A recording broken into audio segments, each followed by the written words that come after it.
A very good afternoon to you. This is TV Sapientia on Star Times channel 260. Today is Thursday, the 13th of November 2025. My name is Joe Igbo. In our news headlines this afternoon, the Manufacturers Association of Nigeria (MAN) has called on the National Agency for Food and Drug Administration and Control (NAFDAC) to reverse the ban on the production and sale of alcoholic beverages packaged in sachet and small PET bottles. The National Working Committee (NWC) and the 2025 National Convention Organizing Committee (NCOC) of the People's Democratic Party (PDP) have insisted on holding the National Convention on November 15 in Ibadan, Oyo State. The federal government has cancelled the national policy mandating the use of indigenous languages as a medium of instruction in schools. And the African Action Congress (AAC) has rejected the conduct and the declared results of Saturday, November 8, 2025 Anambra State governorship election over alleged malpractices. Now the details of the news.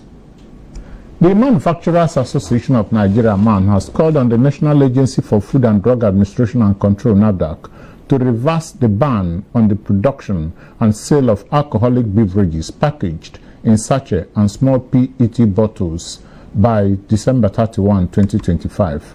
The Director General of MAN, Segun Ajayi-Kadir, stressed that the unfounded and untested statement of abuse by minors had been dismissed by research. Ajayi-Kadir described the ban as very unfair, warning that the ban is counterproductive and will lead to serious consequences, including loss of over 1.9 trillion naira investment, mass retrenchment of over 500,000 direct employees, and approximately 5 million indirect jobs, and loss of indigenous businesses. He further warned that aside from the heavy losses they would incur, a ban would open a floodgate of illicit and unwholesome substances that are not subject to regulation and beyond the control of the relevant agencies. MAN therefore appealed to the Senate to reverse the ban and restrain NAFDAC from implementing it from December 31, 2025. The Academic Staff Union of Universities (ASU) has expressed worry over the delay in the renegotiation process by the federal government. The union made this known in a statement after its National Executive Council or NEC meeting in Taraba State, where members were briefed on the latest offers from the government. ASU had suspended its warning strike to allow further engagement and recognition of support from students, parents, and media, the Nigeria Labour Congress, and other well-meaning Nigerians. A 1-month window was granted to the government to conclude renegotiations in good faith. The NEC of ASU expressed concern over what it described as the government's back-and-forth approach to negotiations, warning that continued indecision could have serious consequences. The union calls on traditional rulers, community leaders, students, the NLC, and civil society to continue impressing it on the government to act responsibly and provide lecturers with a living wage.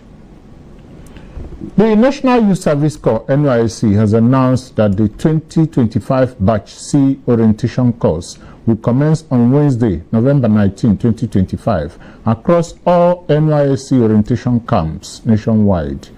According to a statement signed by the Director of Information and Public Relations, Mrs. Caroline Embu, the registration exercise for all prospective corps members or PCMs will begin on Wednesday, November 19, and close at midnight on Friday, November 21, 2025.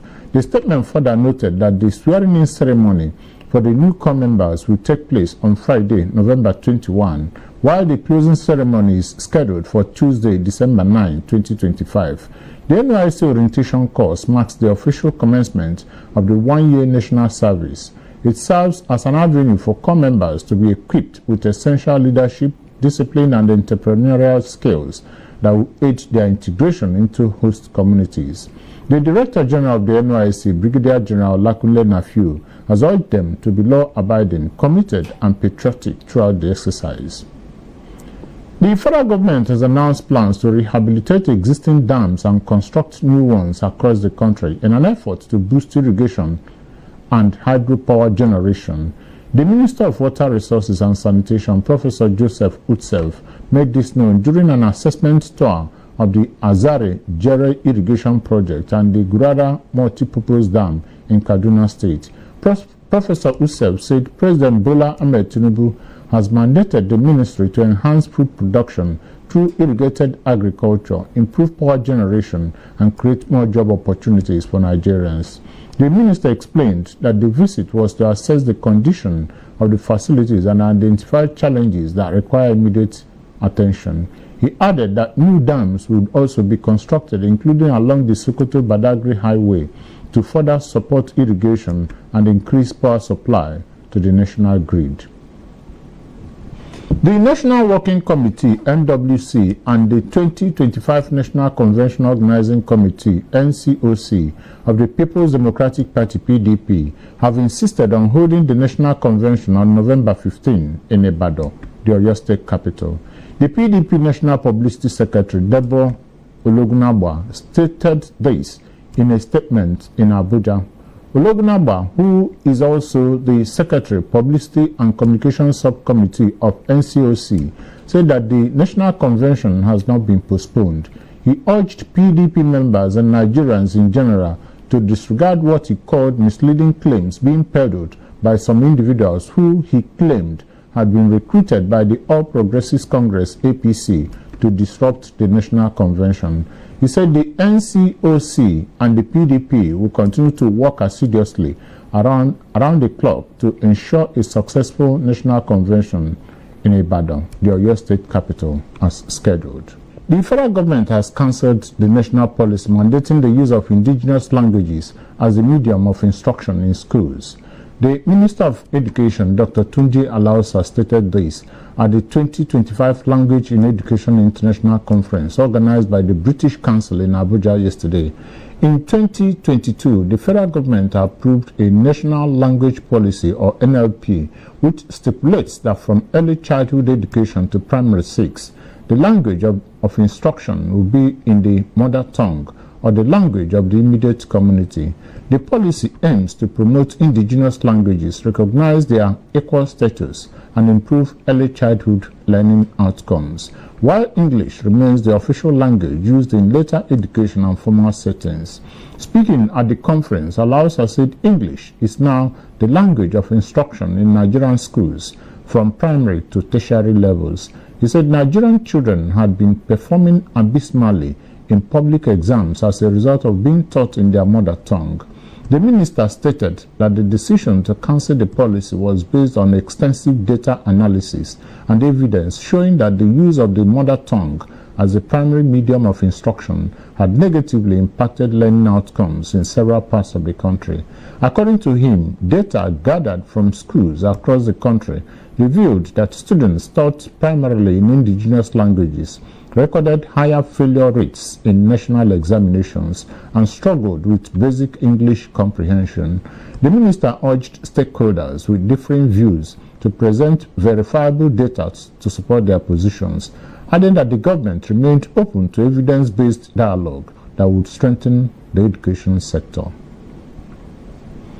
The House of Representatives has resolved to set up an ad hoc committee to investigate abandoned federal government-owned landed property and buildings across the country, reportedly valued at over 20 trillion naira. This followed the adoption of a motion of urgent national importance sponsored by the Minority Leader Kingsley Chinda, PDP Rivers, during plenary yesterday. Chinda said the investigation was aimed at preventing further wastage of public resources and ensuring the recovery of valuable national assets. He referenced a 2021 report by the Nigerian Institute of Quantity Surveyors, which identified about 11,866 abandoned federal projects nationwide, representing approximately 63% of projects initiated since independence. Among the major properties listed by the lawmaker are the Federal Secretariat Complex in Ikoyi, Lagos, the Nigerian International Hotel Building, Suleja, Niger State, the Millennium Tower Abuja, the Federal Land Revenue Service Building in Abia State, the National Library Headquarters Abuja, the Nigerian Newsprint Manufacturing Company Kaduna, the Kaduna Textile Building, and the Nigerian Aluminium Smelting Company Delta State, among others. The African Action Congress (AAC) has rejected the conduct and the declared results of Saturday, November 8, 2025 Anambra State governorship election over alleged malpractices and electoral breaches, calling for a comprehensive, transparent investigation by the Independent National Electoral Commission (INEC). The governorship candidate of the African Action Congress, Chioma Ifemeludike, had also criticized the conduct of the poll, alleging that there was widespread vote buying. In a press statement issued yesterday, the Campaign Publicity Secretary AAC, Chimezie Nwokanochie, said observations as well as credible reports received from party agents and independent monitors across the state indicated that the process was marred by widespread irregularities, vote buying, and violations of established electoral procedures. Nwokanochie therefore called on INEC and other relevant authorities to address these serious concerns and uphold the sanctity of the electoral process. Recall that the candidate of the All Progressives Grand Alliance, APGA, Professor Chukwuma Soludo, was declared the winner by the Independent National Electoral Commission, INEC. Soludo had polled a total of 422,664 votes, defeating his closest rival and the candidate of the All Progressives Congress (APC), Prince Nicholas Ukachukwu, who polled 99,445 votes, while the candidate of the Young Progressives Party (YPP), Support Chukwuma, polled 37,753 votes to come third. According to INEC, 16 candidates from 16 political parties participated in the just concluded election. From the results announced, the candidate of the All Progressives Grand Alliance, APGA, Professor Chukwuma Soludo, won in all the 21 local government areas in a landslide. To end the Sapientia TV news at 1 p.m., a recap of the major headlines. The Manufacturers Association of Nigeria, MAN, has called on the National Agency for Food and Drug Administration and Control, NAFDAC, to reverse the ban on the production and sale of alcoholic beverages packaged in sachet and small PET bottles. The National Working Committee, NWC, and the 2025 National Convention Organizing Committee, NCOC, of the People's Democratic Party, PDP, have insisted on holding the National Convention on November 15 in Ibadan, the Oyo State capital. The federal government has cancelled the national policy mandating the use of indigenous languages as the medium of instruction in schools. And finally, the African Action Congress, AAC, has rejected the conduct and the declared results of Saturday, November 8, 2025 Anambra State governorship election over alleged malpractices. That was the Sapientia TV news at 1 p.m. On behalf of the editorial and technical crew, I am Joe Igbo. Good afternoon and thanks for choosing TV Sapientia.